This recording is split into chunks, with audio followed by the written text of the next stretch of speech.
The wind on planet Ixaros cut like knives. It wasn't the kind of cold that made you shiver. It was the kind that made your skin hurt. The kind that could kill. Cole Marin stood in silence at the edge of the landing zone. His boots crunched over hard ice. Above him, dark clouds swirled like a warning. He zipped up his Earth-made jacket and tightened the hood. Around him, the alien trainees laughed. "Look at him," said a tall alien with violet skin and glowing blue eyes. "That's the human? He'll freeze in the first hour." Another alien pointed at Cole's thick clothing. "What is that? Fur? Is that really fur?" "Primitive," someone muttered. Cole ignored them. He didn't laugh. He didn't talk. He was scanning the horizon, the endless fields of snow, the jagged ice cliffs, and the strange humming from beneath the ground. Something about this place felt wrong. Not just the cold. Something deeper. A voice came from a speaker above. "Survival mission begins now. All trainees will stay on Ixaros for 72 standard hours. No ships, no rescue. Survive or fail." The voice clicked off. The laughter stopped for a moment. Then it started again, louder this time. Cole turned and began walking away from the group. "Hey human, where are you going?" shouted the tall violet alien. "Finding shelter," Cole said without stopping. "Already scared?" One joked. Cole didn't reply. He didn't need to. He knew they wouldn't follow. Not yet. He moved quickly, remembering what he studied. Ixaros had wild wind patterns. Fire wouldn't burn in the open. The cold could drop below -90 at night, but the aliens didn't care. They had their tech, their shiny gear, and their pride. He found a small dip in the ground between two broken ice pillars. The snow had piled here, forming a natural wall. He took off his pack and started digging. Slowly, carefully. He wasn't building a tent. He was building a trap for heat. Back at the drop site, the aliens were still laughing. "He's digging," one said. "Like an animal. He's going to die first," another chuckled. "Let's take bets." They started building fancy shelters from folded metal and powered domes. They used drones to scan for food. One even set up a heat bubble using plasma coils. Cole didn't use any tech.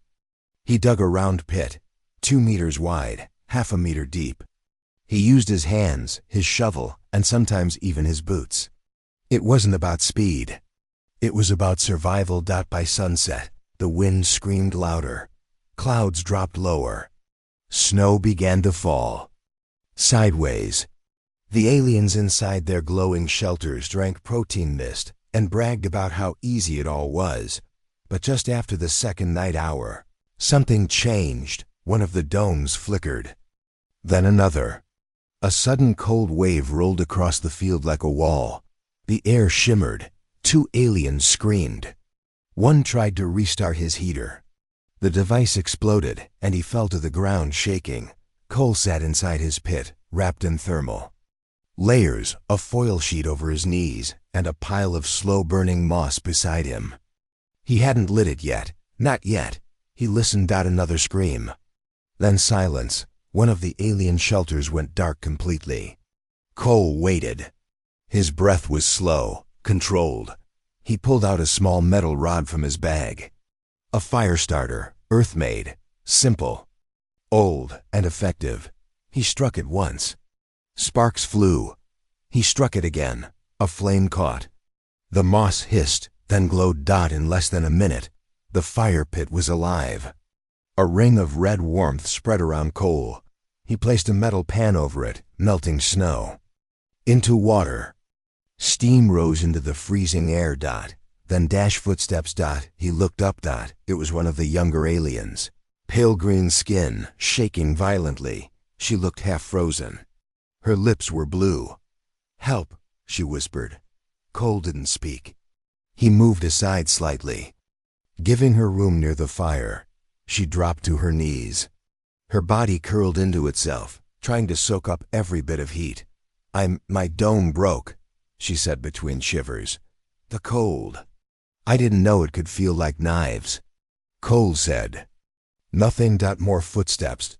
Two more aliens appeared, then three. One dragged another unconscious. All looked burned by the cold, faces cracked and bleeding. No one laughed now. Cole looked at them. You didn't build fire pits, he said.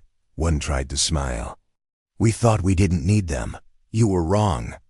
The tall violet alien came last. His pride had clearly frozen before his feet. He stumbled and fell just a few steps from the pit. Cole got up, walked over, and helped him. The alien looked confused. You're helping me? Cole didn't answer. He just pulled him toward the fire. They sat in silence.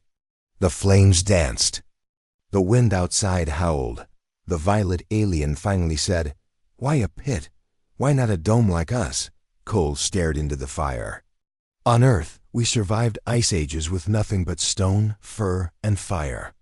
The key was to trap heat low, not high. The ground protects you.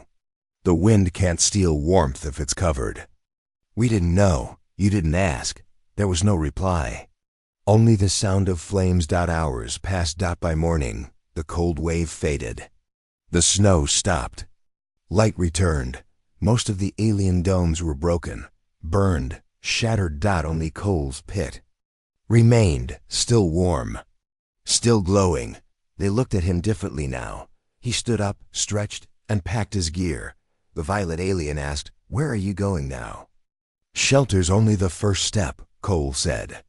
We still have 2 days left. If we don't find more fuel, we all die. One of the younger aliens stood too. We'll go with you, Cole nodded once. No smile, just respect. As they walked away from the fire pit, the group followed behind the human. The same human they once laughed at. But now, no one laughed. Not anymore. The scream came just before sunrise, short, sharp, then silenced. An alien trainee named Vake was found on his knees in the snow. His skin was frozen gray. His eyes were open, but lifeless. A thin layer of ice had formed over his face like glass. Others gathered around in shock. He had a shelter, one whispered. No, said another. He went to check his drone signal. He was only out there 5 minutes, but 5 minutes is death now. Cole Marin didn't look surprised. He stared at the corpse and said nothing. Main story begins. Cole stood apart from the group, slowly packing his gear. The fire pit behind him had gone out, but its warmth still lingered in the snow. The aliens were no longer proud. They were quiet, faces tight, movements slow, fearful. Your cold warnings, said one of the younger aliens to Cole. You knew this would happen. I told you, Cole said. Tech fails in deep cold. Nature doesn't. He walked to a small slope and looked out. Across the ice fields, storms are coming again. You'll feel it soon in your lungs. The air was heavier now.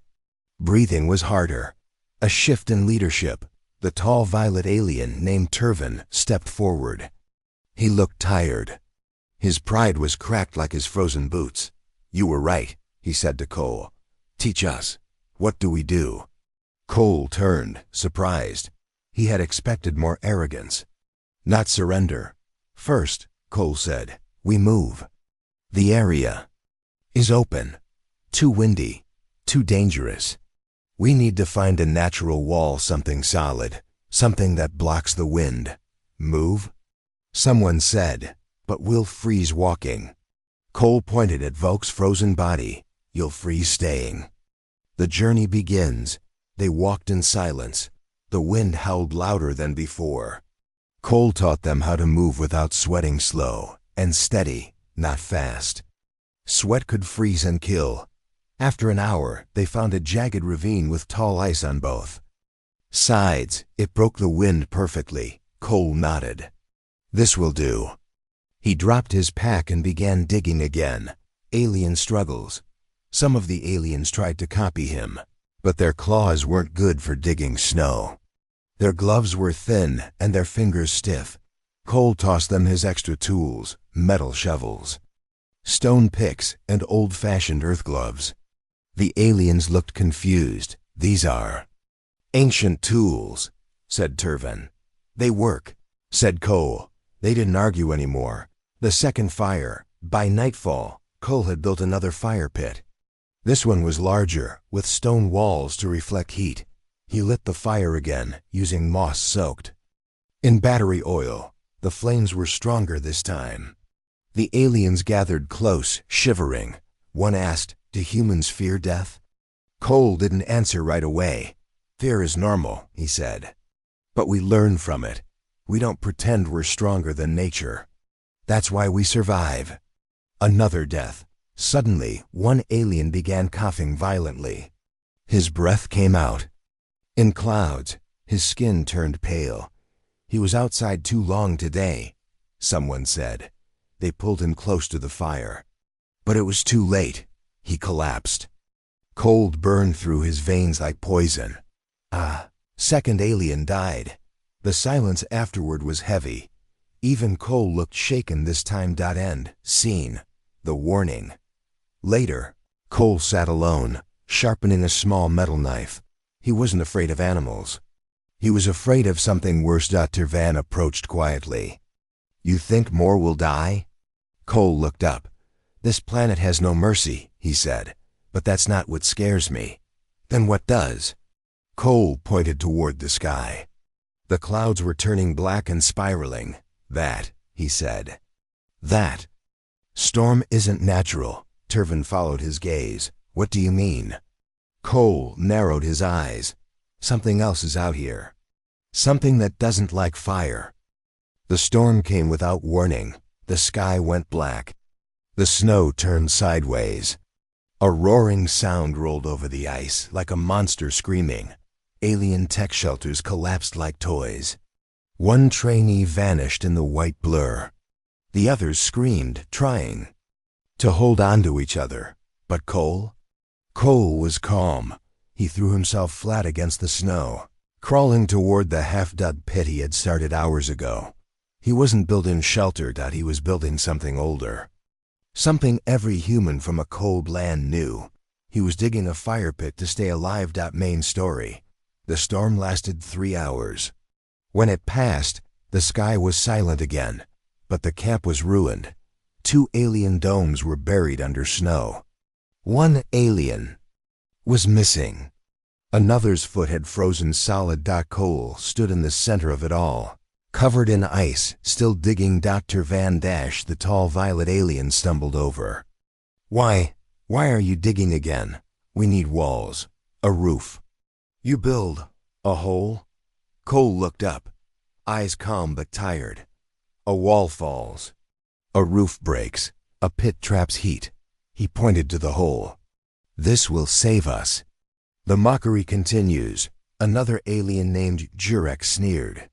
"You're digging like a cave beast. We are a spacefaring race. We don't sit in holes."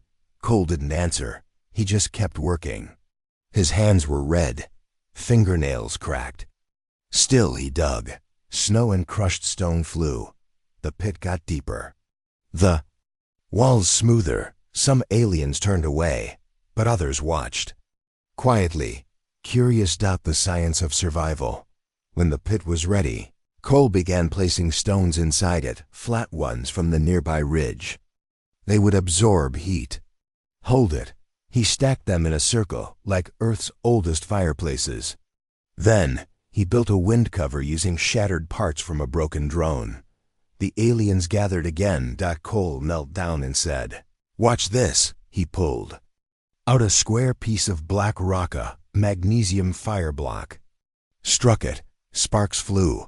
He added moss soaked in broken battery oil. The fire caught, slow at first, then bright, then beautiful. The aliens gasped. One whispered, "It lives." The reaction, the warmth spread quickly. One alien reached toward it and flinched.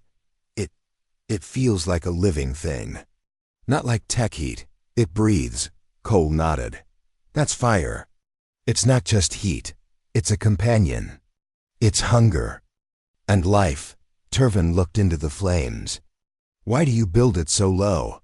Heat rises, Cole explained. Keep the fire below the body, and the warmth wraps around you. That's how ancient humans survived blizzards. We didn't fight the cold with machines. We used the cold against itself. Challenged to his authority, Jurek crossed his arms.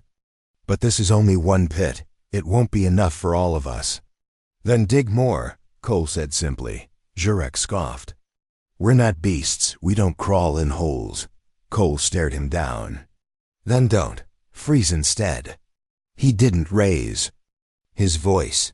He didn't argue. He just fed more moss to the fire. Turning point.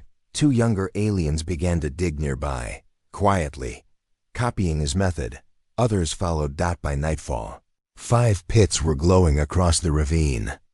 5 circles of warmth in a land of death. No one laughed anymore. Not even Jurek. Final twist. End of part 3. Later that night, Cole was alone by his fire, watching the flames dance. Then he heard it, a sound, not wind, not storm. Something scratching, something moving beneath the ice. He stood slowly. The fire flickered. In the distance, under the snow, a crack formed, then another. Then a hiss.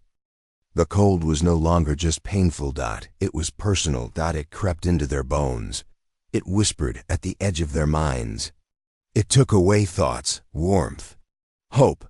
Aliens who once stood proud now crawled, teeth chattering, eyes wild. They begged for heat. They begged. The human. Cole sat quietly beside his fire pit. He watched them come, one by one, too cold to speak, too broken to argue. He didn't smile. He didn't mock them. He simply moved aside, and they gathered around the fire. In silence. Main story begins. The night was long. Longer than any before. 16 alien trainees had landed. Now only 12 remained. 1 was missing, never found. 3 more lay in the dark, curled up beside dead tech shelters that no longer worked. Cole had warned them. Now it was too late for some. A broken leader, Turvin, the tall violet alien, once so proud, now sat beside Cole's fire pit, staring into the flames. He held out his hands, and they trembled. I was trained on 4 planets, he said. Survived acid storms, outrun desert beasts, but this cold, it doesn't just attack the body, it attacks the soul. Cole didn't reply. He tossed more moss and stone chips into the fire. The flames grew. Final plea. Jurek, the alien who mocked.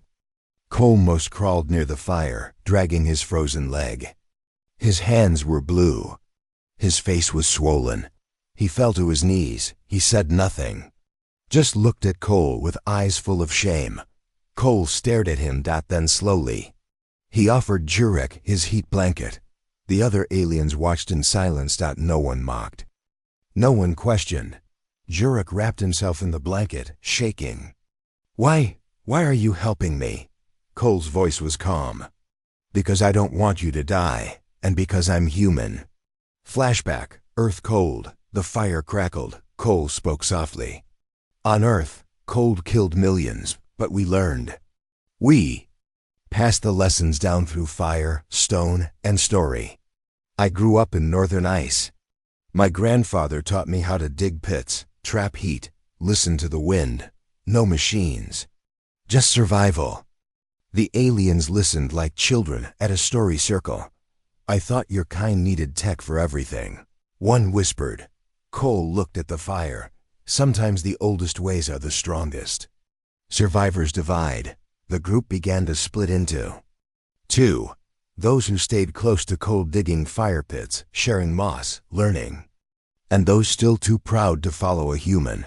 2 aliens left in the night, heading toward the cliff caves. Cole didn't stop them. They won't last, someone whispered. No, Cole said. But they chose. Night deepens, the first signs. Later that night, Cole stared out over the snow. He saw strange movement again, just like the night before. Ripples under the ice. Not storms. Not wind. Something alive. He stood up. The aliens noticed. What is it? Cole looked at the snow dot, then at the fire, then back to the dark. "They're watching," he said, "and they hate fire." Ending scene. Suddenly, a loud crack echoed across the ice field. A scream followed. One of the aliens who had left was trying to crawl back, his arms bloody, eyes wide with terror.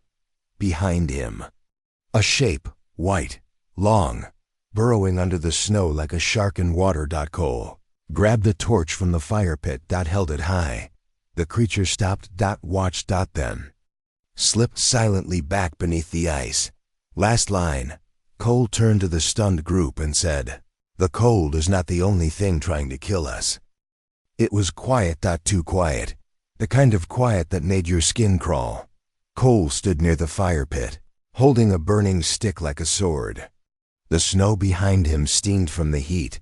All the aliens had gathered close, wide-eyed, frozen in fear. Far beyond the firelight, something had moved. Not walked. Burrowed.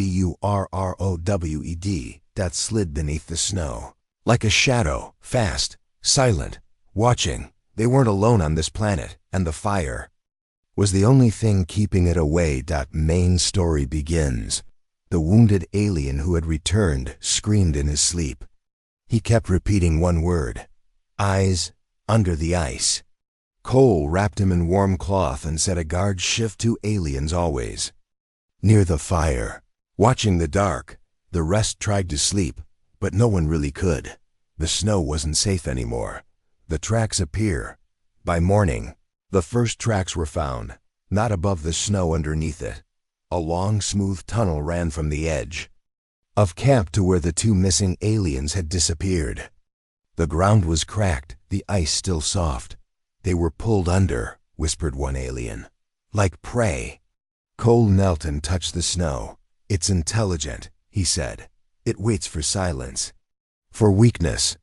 He looked at the others. "That means tonight, it may try again." A plan to survive. Cole gathered the group. "I need everyone's help. We build more fire pits, bigger this time, in a circle. The heat and light will push it back." "But what is it?" Turvin asked. "An animal? A predator?" "I don't know," Cole replied. "But it doesn't like fire. That's enough." Building the circle. The aliens worked together now. Even Jurek, still limping, helped shape the snow walls and dig fuel lines. Cole used a technique from Earth, a ring fire, multiple pits linked together with shared heat tunnels. The air flowed better.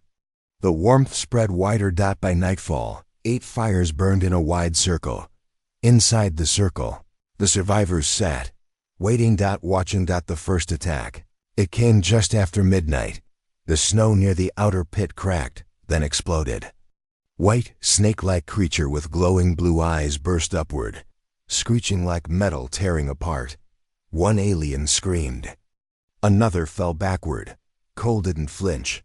He grabbed a torch and ran toward it. The fire touched the creature's body, and it screeched, retreating instantly into the snow. Steam rose from where the flame hit it. Burn marks. Real ones. "It can be hurt," Cole said. "It's not a ghost." More come, then.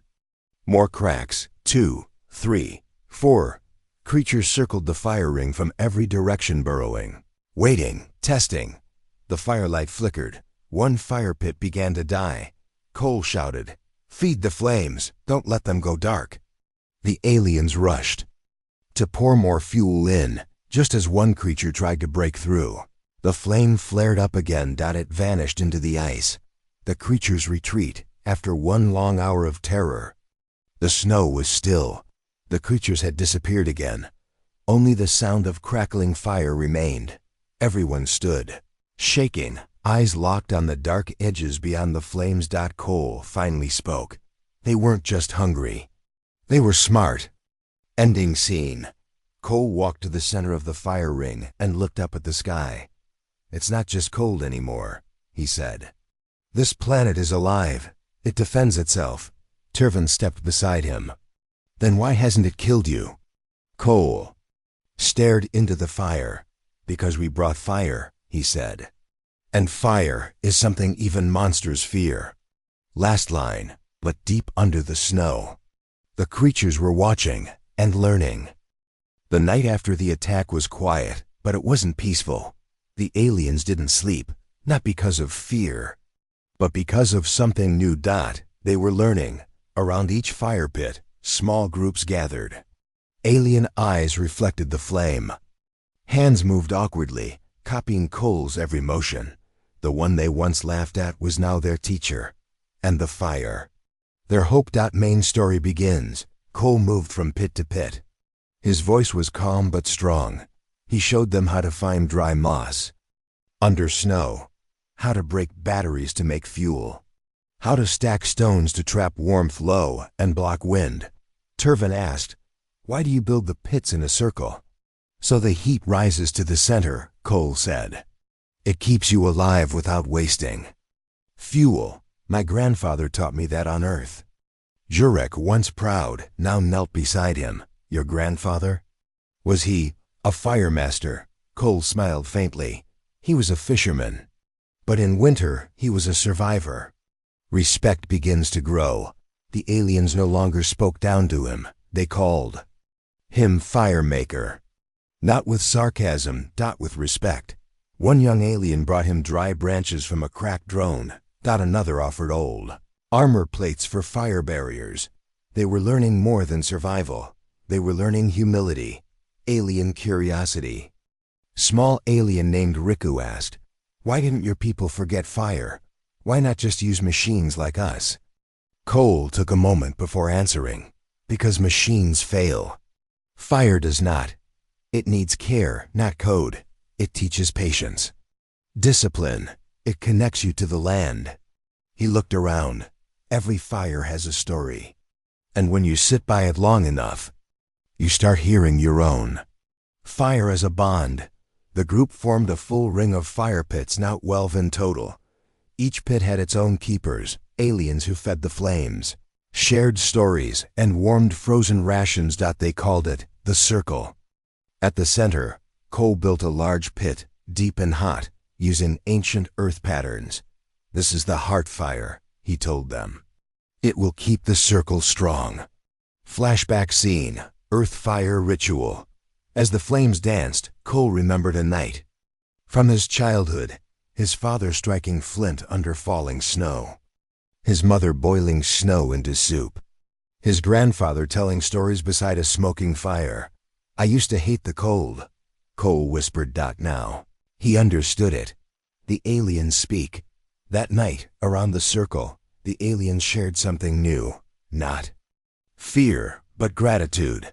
Turvin stood and said, "This human has done more than save our bodies. He has changed our minds." Others nodded. Jurek added, "We were trained to lead, but he was trained to survive." Cole said nothing. He didn't want thanks. He only wanted the next sunrise. Final twist. A message. As they prepared to sleep, one of the alien comm devices blinked. A weak signal. A whisper. It was from the rescue ship still far away. A female voice crackled through. "Warning, large ice storm approaching. Unknown movement below surface. Hold position." Then static. Cole stood, gripping his torch. "They're not done with us yet." Last line, and this time, the fire might not be enough. The first sign was the silence. No wind. No sound, not even the crunch of ice. Then a low growl from the sky. Cole stood up slowly. He had heard that sound once before, only once, on Earth. During the Arctic black storm of 2143, the cold had killed thousands. Entire cities buried in snow. This sound was the same. And that meant only one thing. Deathstorm was coming. Main story begins. The clouds above twisted like a black whirlpool. Blue lightning flashed in the snow. The fire pits flickered, weaker now under strange pressure in the air. Cole turned to the group. "Get underground. Now." Turvin asked, "But the fire? We'll die if we stay. It's too big, too fast." Cole pointed toward the cliff wall. "I found cracks. A tunnel system, natural, deep.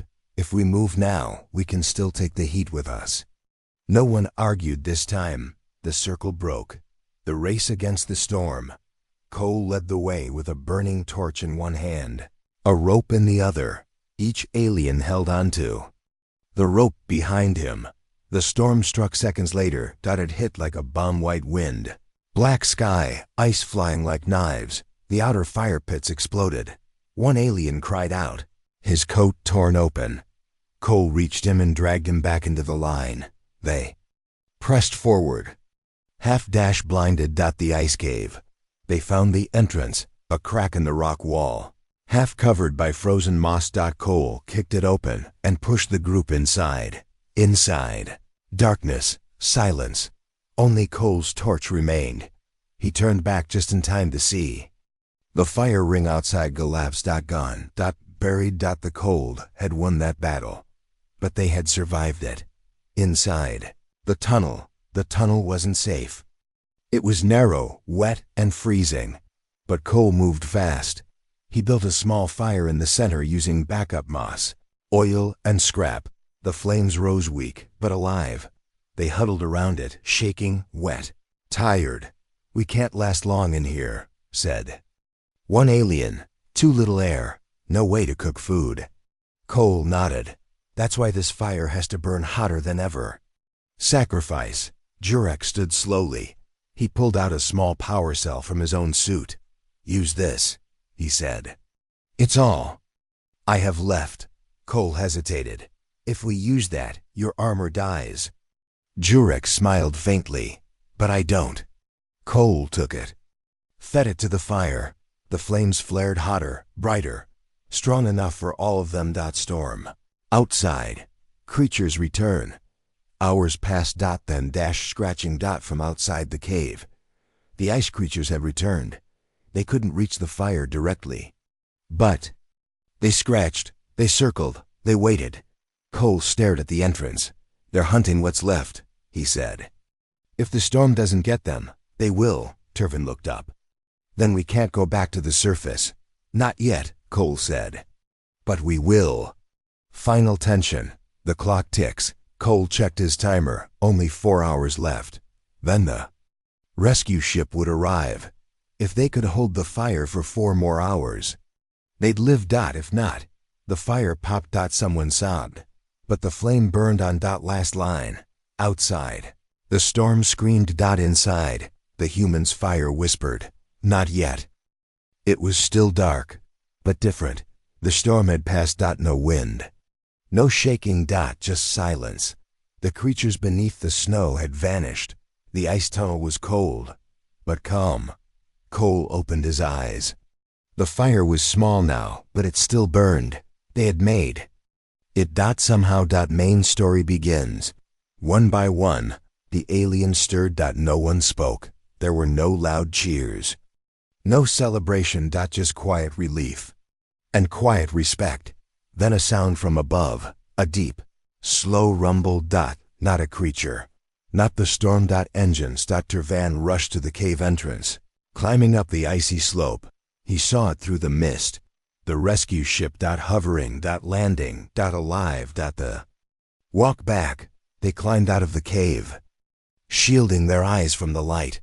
Where once a proud camp stood, there was nothing. Just ice, snow, a few broken pieces of alien tech. And one thing more. The burnt circle. Ashes where fire pits once lived.